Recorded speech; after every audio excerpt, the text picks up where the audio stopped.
Hello and welcome to the Vancouver Resource Investment Conference channel. My name is Jesse Day. I hope you guys have been enjoying all the content from this year's VRIC on the channel. 100 plus videos, it's all there. But of course, we are continuing to bring the VRIC to you with our series of expert online panels. Very excited for the one we have lined up today. We've got Doomberg of the Doomberg Substack and Justin Huhn of Uranium Insider to talk nuclear energy, uranium, and the energy sector in general. Gents, it's great to have you both on the show. Great to be here. Thanks so much for having me. Good to see you both. Yes, good to see you both as well. And let's start off with a bit of a broad overview of the nuclear energy space worldwide, both the positive developments you're seeing emerge at the moment, and if there's any challenges you think the sector might be facing. Would love to hear your thoughts there as well. And Doomberg, I'll start with you. Yeah, you bet, Jesse. Great to be here. Justin, great to see you again. Always great to connect with you. A big fan of your work as always, both of you. Congratulations on the success of this effort, Jesse. It's been fun to watch. Taking a step back, I would say on the positive side, I think that the sort of old school Malthusian opposition to nuclear energy and civilian nuclear energy in particular is beginning to wear away. I think that the nuclear sector achieved a breakthrough at COP28 when, for the first time, the global stocktake nuclear energy was specifically called out as being clean and as part of the climate solution. I think momentum is building in most countries around the world for what looks like the beginning of a nuclear renaissance, which is good. For those investing in the space, I would say that the supply-demand situation looks pretty favorable overall, regardless of the latest pullback in prices. I think the fundamental story behind the bullish tailwind in the uranium sector in particular is pretty robust. If I were looking for reasons to be cautious, I would say that the global energy crisis is over, and so the need to find the marginal BTU of energy, regardless of fuel source, has abated somewhat, although that is a temporary situation as these things ebb and flow. And then even though the opposition to nuclear power and the people behind such opposition may be on their back foot, they're not yet vanquished. And I think we need to see substantial political reform before we translate that momentum into reactors coming online in a reasonable amount of time at a reasonable price. And so overall, I would say reasonably bullish.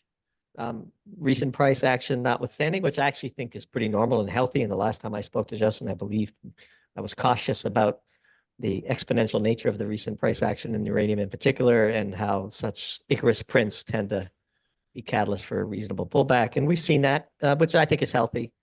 Nothing goes up in a straight line, nor does anything go up forever. But overall, very little has changed in our worldview. I think momentum is on the side of the uranium bulls. Physics mandates as much, and we're seeing that play out around the world. Great thoughts there. And we will get to some of the people who are still opposed to nuclear energy. Looking at Germany here, we'll discuss that in a little while. Justin, on your side of things, how are you seeing the current state of nuclear power worldwide? Positive developments, anything that has you concerned as well? I would argue that it's mostly looking pretty positive on a global scale in terms of support for nuclear, plans for new builds, and new builds actually hitting the ground, happening primarily in the East, but continuing on pace with our original and prior forecasts of the growth of the sector. It seems to be continuing on that pace. There's 50, I believe 55, 56 reactors under construction right now. Just this past week, India announced that they plan to build 18 new reactors by 2035. They have 7 under construction now, so that would be an additional 11. India actually has been very favorable towards both the Russian VVER reactors as well as the pressurized heavy water reactors, CANDU reactors. And they seem to be building multiples of the same design. And I think that's a very wise direction for India to go to, and any country really wanting to build a lot of nuclear, to just rinse and repeat the same design. Would love to see the US follow suit and build another handful of AP1000s. Whether or not that happens, I'm not holding my breath. I agree with Doomberg. I'd like to see more policy support in the West. In the East, the growth of nuclear seems to be heating up, let's say. But in the West, there are some positive developments. Constellation, one of the larger utilities in the US, is planning to life extend their Clinton 1 reactor, as well as the Dresden 2 and 3. Those would both potentially get 20-year life extensions. Considering the support in the Inflation Reduction Act, it's likely those life extension applications will be approved. There was another reactor that was recently applied to be life extended over the past 6 months in the United States. And then we're also looking at federal funding.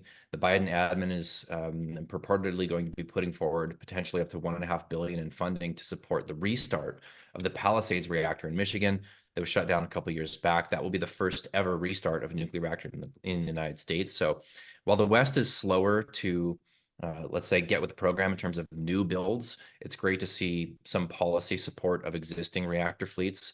And we're seeing other things, life extensions in Belgium, some restarts looking on pace to happen this year, later this year in Japan. So those are all good signs. And then, of course, the UK government additionally is looking to explore plans to reduce regulatory burdens for new nuclear reactors. So the tide is moving in that direction. These things always happen more slowly than are typically expected, but every single time we have an existing reactor get a life extension or a shuttered reactor get a restart, that's a positive thing as far as the demand picture for uranium. So the supply and demand forecast continues to be very bullish in terms of supporting a higher price for uranium. So that's good on the investment side. Well, let's touch on the supply demand fundamentals for the uranium sector at present, because we have had the major players, Kazatomprom obviously implying that they're going to miss production targets, Cameco, Orano having difficulties with uranium mine in Mongolia. How do you see this all playing out? Obviously, there's a lot of reactors under construction, as you mentioned, extensions as well. A lot of uranium is going to be needed. How do you see the current supply demand setup? And Justin, I'll go to you first on this one. It's the gears are turning on the supply response. We're starting to see projects get into motion, especially when it comes to restarts or brownfield restarts. Greenfield is still pretty constrained and slow to get moving. There's very large mines that are set to be restarted and to be greenfield developed. So one of those is, of course, NextGen's Arrow. They claim that'll be producing in 2027. We think that's a bit optimistic, but they have every incentive to get that going as quickly as possible, considering this pricing environment. But of course, the big expectation of the market was to have Kazatomprom be able to ramp production into a high price environment, and clearly they're struggling to do so. They have some significant constraints in sulfuric acid availability, and when that availability does improve, whether that's through increased imports from Russia and bordering countries, Uzbekistan is now not exporting any sulfuric acid, so that's not helping, or coming from the increased production of sulfuric acid in country by the plant that Kazatomprom is actually building or will be building shortly. Once that happens, then we'll have a 12 to 18-month delay to increase production. But of course, most of the increased production coming out of Kazakhstan is going to be coming from, about 70% of it will be coming from a very large mine, the Budenovskoye 6 and 7, which is a joint venture with Russia, and all of that production for the first 5 years is already committed to Russia. So Kazatomprom is not going to be a savior to the sector.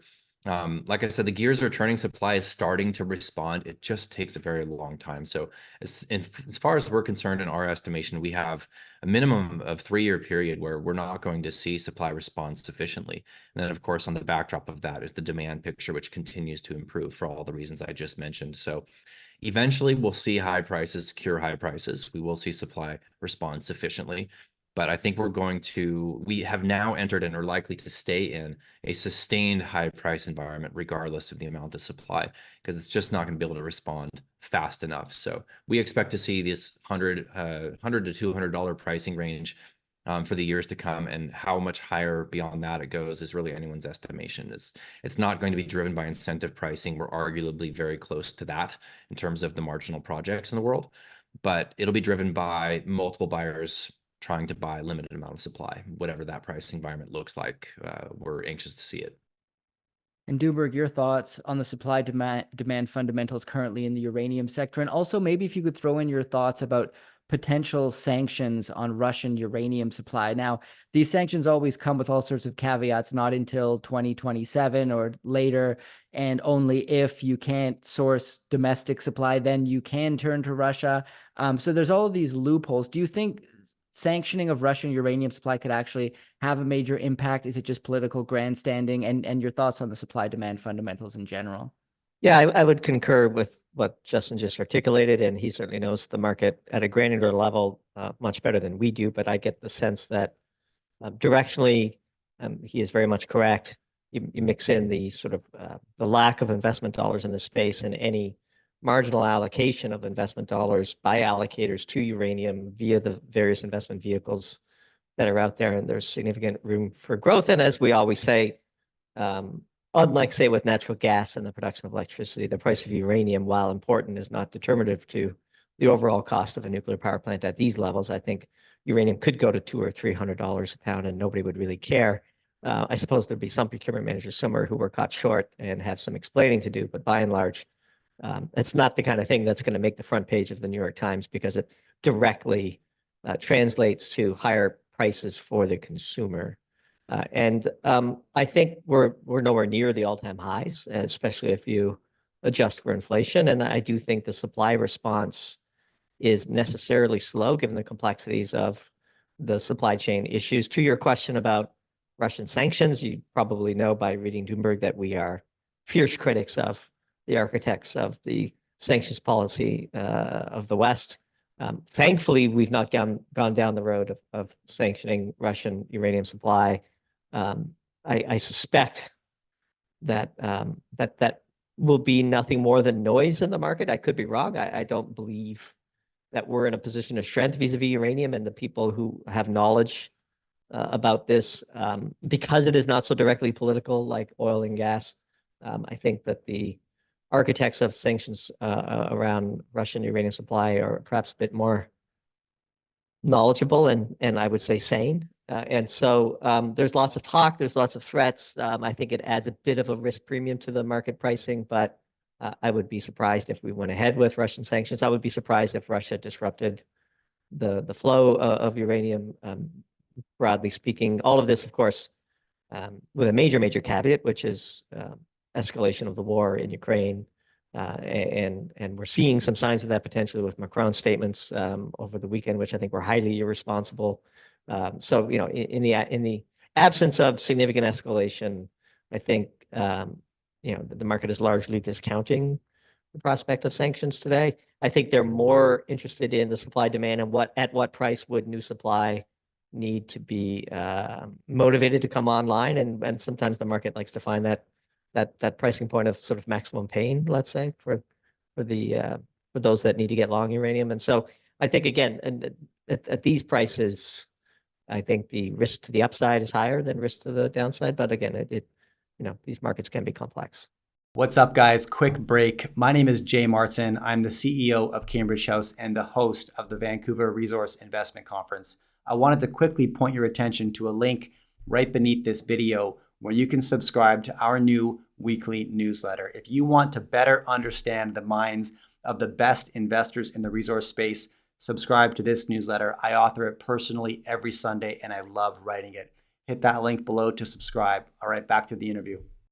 And Justin, I'd like to get your thoughts on the potential of Russian sanctions as well, and also on the conversion and enrichment side, if that's even an area of the market that they would dare consider sanctioning, considering the massive amount of it that Russia is responsible for.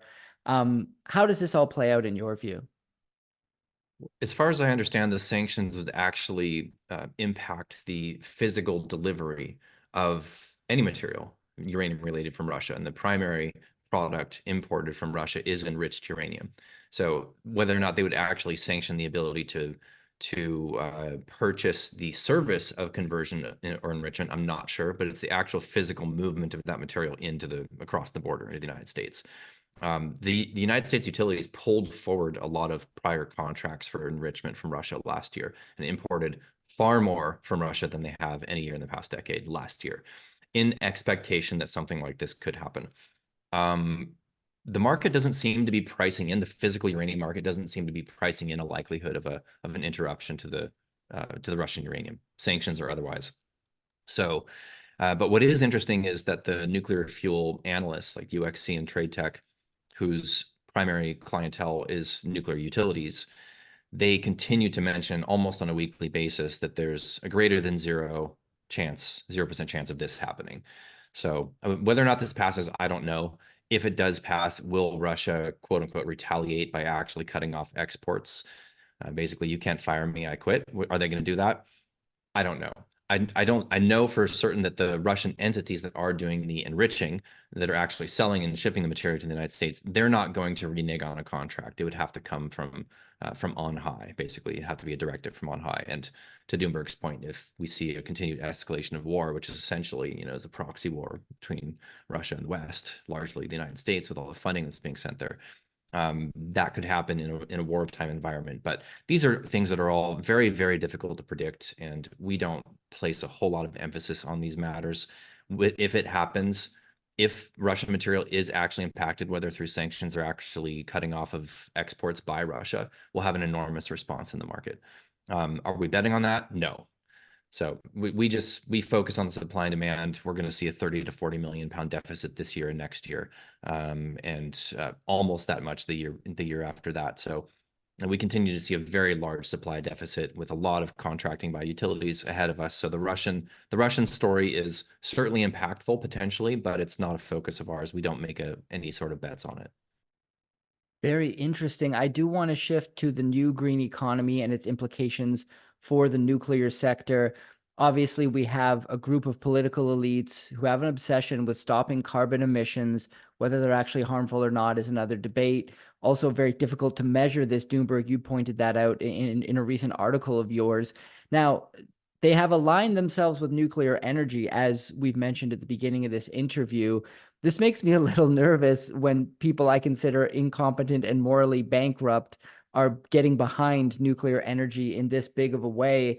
I'm almost worried that they could do something to mess it up. I'm wondering what your current thoughts are on the new green economy and its implications for the nuclear sector. And Doomberg, I'll start with you.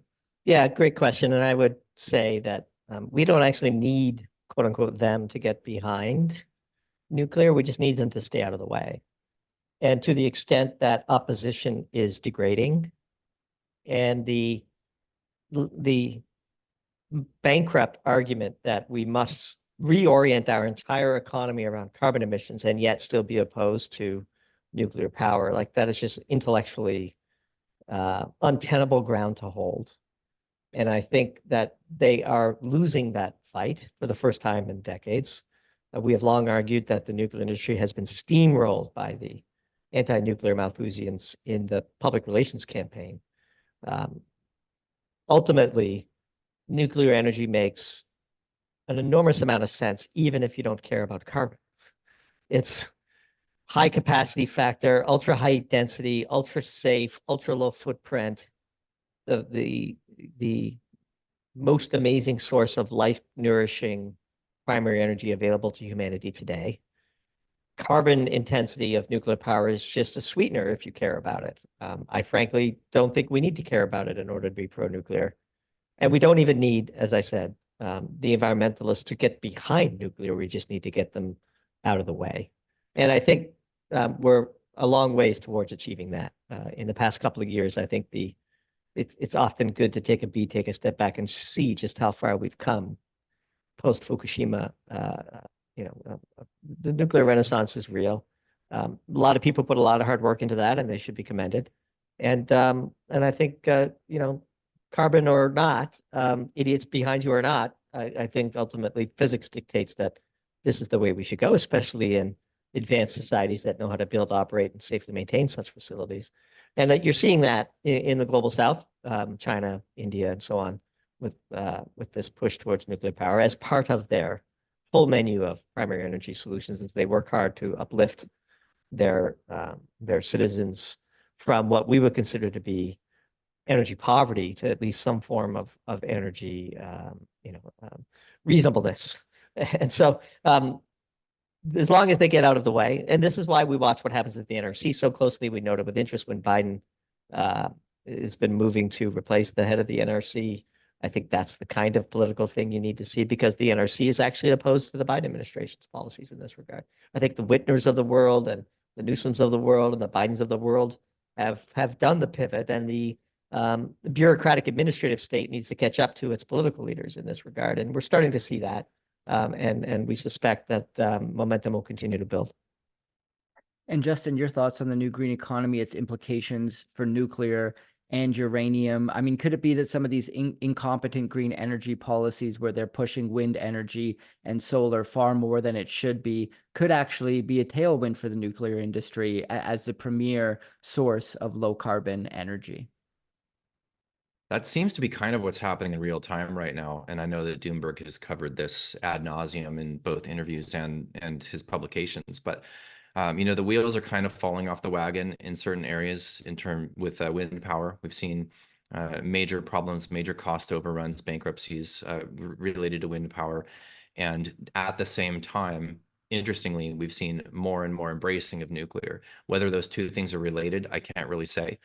But I would echo everything that he just said, and especially I was laughing when he was talking about being anti-carbon emissions and anti-nuclear. And I remember when the Green New Deal was proposed, and basically they had extremely alarmist language in there about the implications of increased carbon emissions.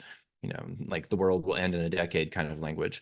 Also, no nuclear. And it's like you just can't have both of those things. And finally, that's starting to come around to reality. And to quote Doomberg, physics seems to be winning. So I'm very encouraged to be seeing what I'm seeing, especially in the West, especially amongst the environmental left and embracing nuclear.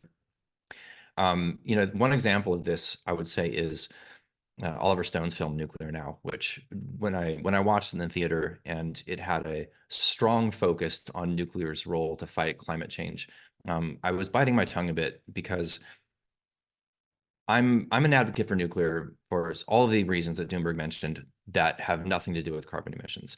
And I really would like to see a mainstream narrative start to embrace that, start to talk about the history of energy, the history of electricity production, how it has always gone step by step, improving on the energy return on energy investment until now, with the focus on expanding wind and solar and going in reverse from natural gas, let's say. So to focus on that and to focus on the human flourishing, the baseload power, the clean energy, not related to carbon, clean, no heavy metals going into the air, into the lungs, into the oceans. So I would love to see the narrative start to embrace nuclear for those reasons. But if the carbon panicked environmental left embraces nuclear, I'm all for it for whatever their reasoning. Well, I want to quote an article from from you, Doomberg, called Full Circle, that you posted on your Substack recently, and you pointed this out in regards to Germany's energy policy. You wrote, among the most illogical moves made by the ruling class has been the proactive dismantling of 22 gigawatts of the world's best-run nuclear reactors. With nuclear power plants running at 90% capacity factors or better, Germany was once capable of churning out nearly 170 terawatt hours per year of carbon-free baseload power, an enviable anchor that served as one of the two economic foundations for its once impressive manufacturing sector. So I'd like to get both of your thoughts on just what on earth the leadership in Germany is thinking, how this madness ends, or if it just keeps going. What does this mean, and what are its implications for the German economy as well? And Doomberg, I'll start with you. Yeah, we opened that piece by saying that Germany's national energy strategy is truly one of the great mysteries of our time. And I have no insightful hypothesis as to the genesis of this madness, except to say that the people who funded it will eventually be known. And I have my suspicions as to who that might be. But truly, this is one of the most treasonous acts a government has ever executed against its own citizens. And we're seeing now, I suspect, and one of our sort of black swan predictions is the current borders of Germany might not persist much longer. And the current membership architecture of the European Union might not survive what we suspect is coming in the war in Ukraine and the resulting calamities that a total defeat of Ukraine at the hands of Russia might entail, which is looking more likely by the day. But not something we'll write about, but I've spent the past couple of weeks going down the rabbit hole of the war mappers and getting a true sense of what's going on the ground and comparing that to things that are being reported in the Western media. And it's really shocking, the disparities between the two. But I digress. Back to Germany. It's really amazing to see.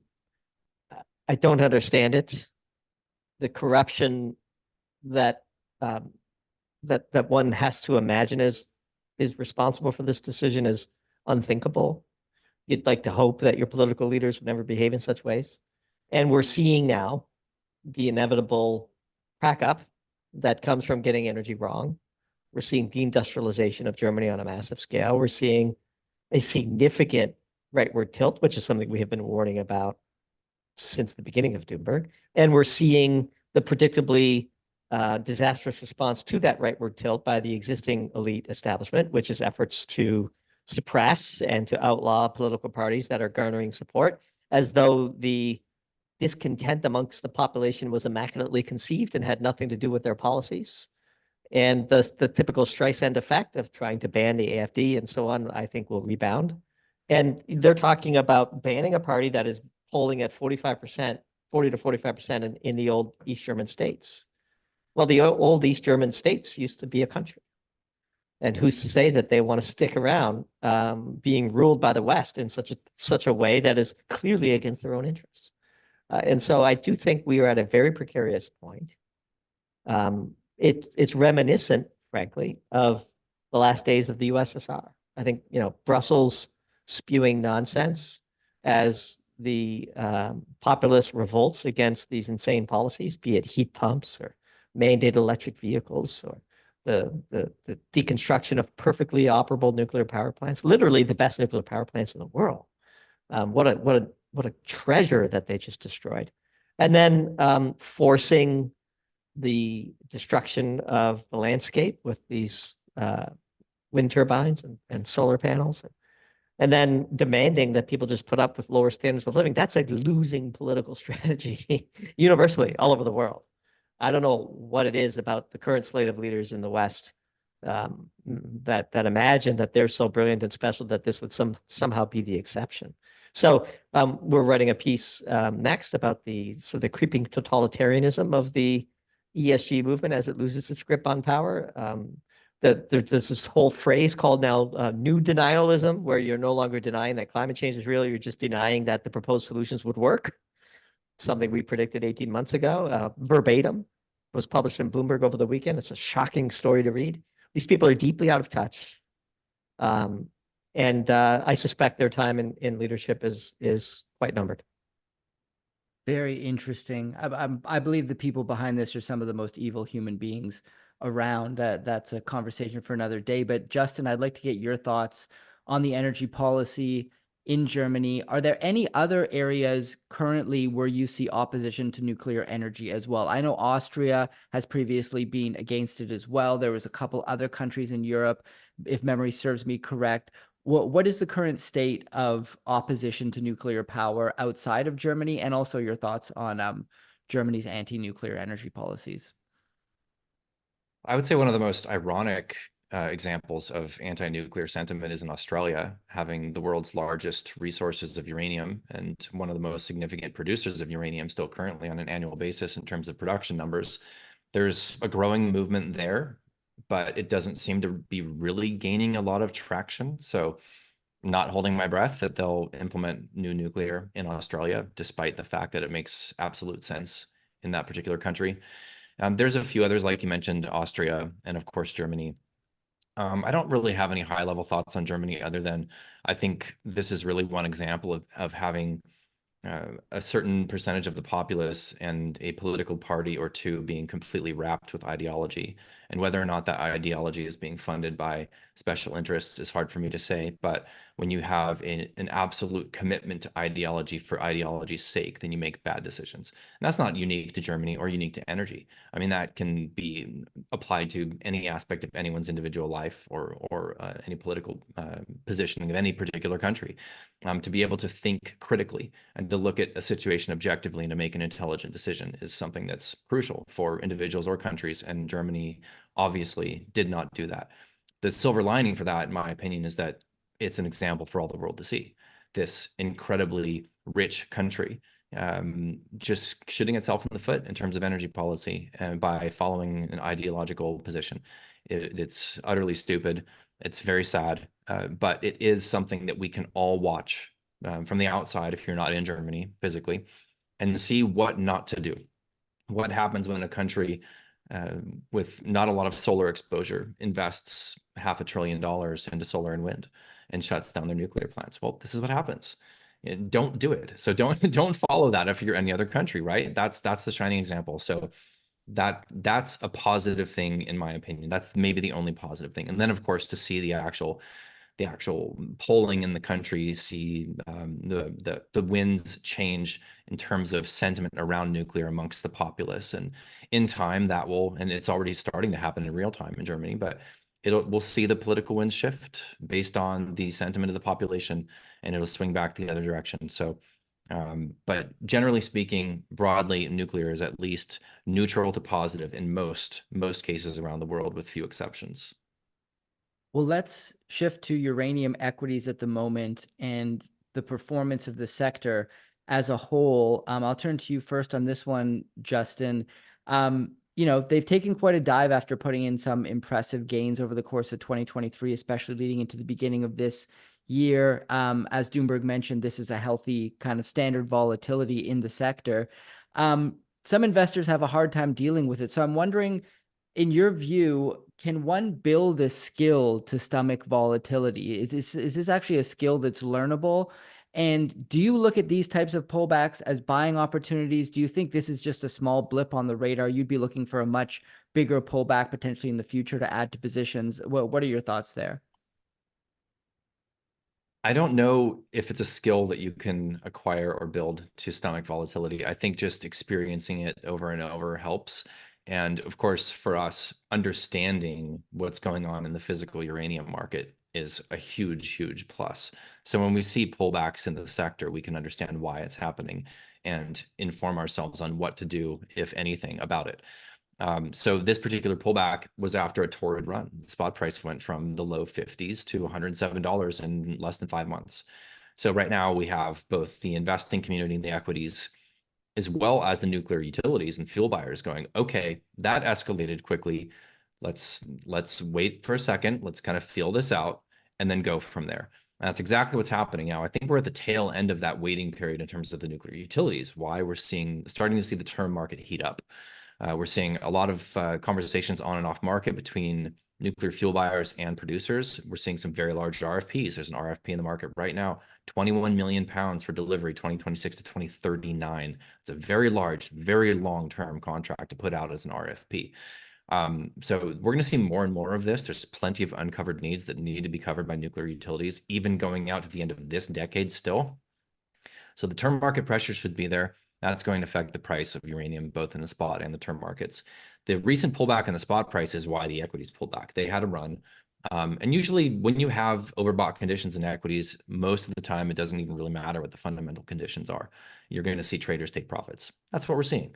But the spot price did pull back. Why? Because the market got quiet and a trader with an offtake is dumping a few pounds in the market. Very low volume. Is causing that price to pull back. We've got one more day left in the month, so we expect that pullback to likely be over, knocking on wood here. But the structural nature of the physical market looks incredibly constructive here. And everyone that we speak with who deals in the physical uranium market is expecting much, much higher prices even this year. So equities do what equities do. I mean, this year, our portfolio is precisely in line with the movement of the spot price year to date. So equities have performed in line with the commodity year to date so far. We'll see if we have some alpha to the sector going forward.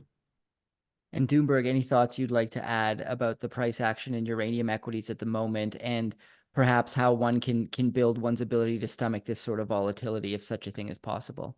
Yeah, I think the big thing to ponder as somebody who's participating in the markets is, are you a trader or are you an investor?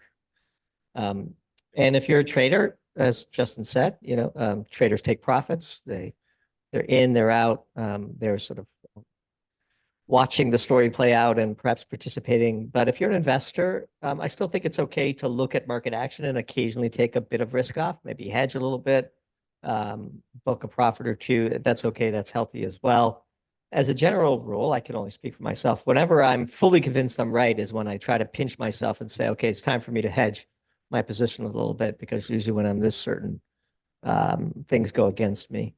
And I think, as Justin alluded to, and in fact, I think I was on a podcast with Justin and Trevor where I said as much, where these types of exponential moves inevitably lead to a bit of a pullback. But if you're an investor in NVIDIA and you can't stomach a $50 plunge in the stock in 2 days, then are you really an investor in NVIDIA? Like, for example, I have a friend that I worked with in industry for decades, and literally the only stock he ever owned was Apple. And he only ever added on pullbacks. Now, that's not something I would advise, but he's done quite well for himself, and so he would be an investor in the Apple story. And for every person like that, there's somebody who followed a company all the way to bankruptcy. And so, that's not something, again, that any financial advisor would tell you that you need to do. But if you're comfortable with your thesis and you've been in it for years and it's finally going your way, you kind of let your winners run as sort of the standard investment philosophy that tends to work if you have the fundamentals behind you. But again, if a 10 or a 20% pullback is enough to shake you out of a position, then you probably should consider yourself more of a trader than an investor and behave accordingly. Very well said. I want to close by just opening the floor to both of you to give any thoughts you'd like to share on the energy markets, any insights on nuclear, specifically if you want to touch on hydrocarbons, renewables, anything you think it's important for people to be paying attention to. The floor is yours. And Doomberg, I'll start with you. Yeah, in November, we did a month-long deep dive into the natural gas markets globally and came to the conclusion that the primary energy markets were more than well supplied, which was a shift in our framework, in our viewpoint. And we have written several pieces in that regard since then and dedicated a couple of our monthly Doom Zoom calls for our Pro Tier subscribers to the topic. I don't think that's super meaningful for uranium for the reasons I articulated earlier, because uranium amongst the primary fuels kind of trades on its own supply-demand dynamics and is not necessarily as responsive to the short-term fluctuations in production versus demand in the hydrocarbons world. But by and large, we are now in a position where, for example, in the US, natural gas is trading for the equivalent of $10 per barrel oil. We have added 2.5 Saudi Arabias to the US hydrocarbon mix in the last 15 years. This is why we don't have a recession in the US. This is why we don't think we'll see one before the election. You plug in 2.5 Saudi Arabias to a pretty reasonable forward integrated manufacturing sector like the US, and these are not conditions that are conducive to a recession. Even if you take interest rates from 0 to 5%, like the Fed has done, especially when on the fiscal side, we're running huge deficits, which tend to be, again, at least a short-term sugar high for the economy, which is all very hyper-political as we head into the election.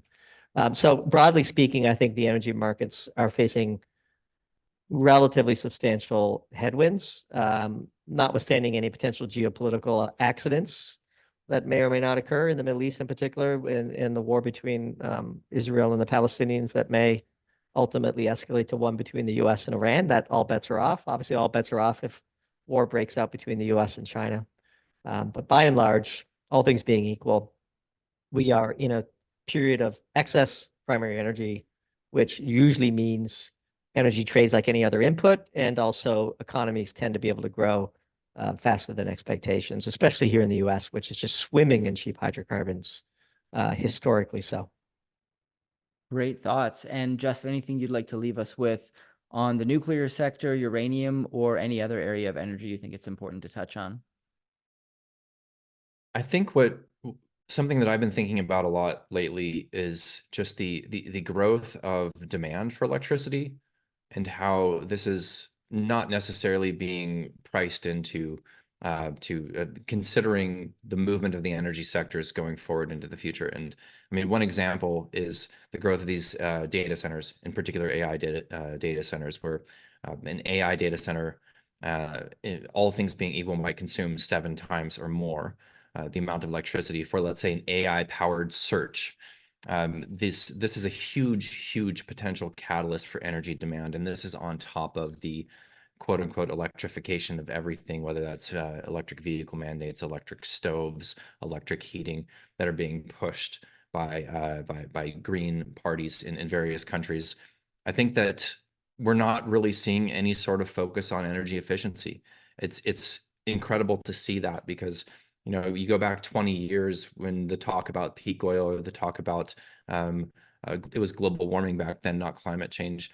All of these sort of considerations was putting a kind of a finer point on a push towards energy efficiencies, whether that's in like the Title 24 requirements in California for building efficiencies, whether that's automobile efficiencies.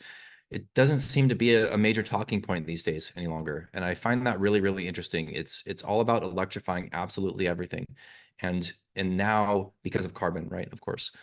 So now we're in this environment where we have these incredible growth of AI, incredible growth of data centers, of cryptocurrencies, things like that, that are huge consumers of electricity. And these sectors are going to require consistent baseload power. And if you want that consistent baseload power to be quote unquote clean, that's nuclear, period. Unless you happen to be in a country that is blessed geographically to allow for a lot of hydroelectricity or geothermal, whatever it might be, it's going to be nuclear. So I think that's a potential tailwind. It's difficult to really put an accurate prediction on what that means for growth for the sector based on that, but it is something that's been on my mind. I think that that's a tailwind for all energy markets into the next couple of decades. Very fascinating, gentlemen. It's been awesome having you on. Terrific discussion. Before I do let you go, Doomberg, tell us about the Doomberg Substack, what it is you do there, where people can find it. You bet. It was a great discussion. Always a pleasure to be with you, Jesse, and to hear Justin. Love his work. Big fan of the stuff he puts out as well. You can find everything that we do at doomberg.substack.com. We write 6 to 8 articles a month. And then our pro tier get, in addition to those articles, one deep dive a month, either by us or by a high profile guest, which usually involves a 30 to 40 slide presentation on a topic of interest to our subscribers. We're on Notes, which is the Substack version of Twitter exclusively these days. And so you can find our sort of day-to-day thoughts there on Substack Notes. Great pleasure to be here.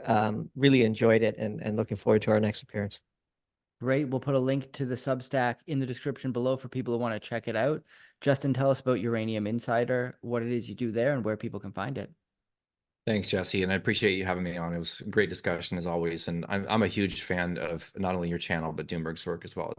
It's his pieces are my favorite read of the week every single week, period, hands down. I will continue to be a long-term supporting member. So thanks for doing that great work, Doomberg. Yeah, we put out a monthly newsletter. We do monthly members only webinars at uraniuminsider.com, and I do some form of daily update, whether that's an updated data sheet or a daily video. We basically live, eat, and breathe this sector.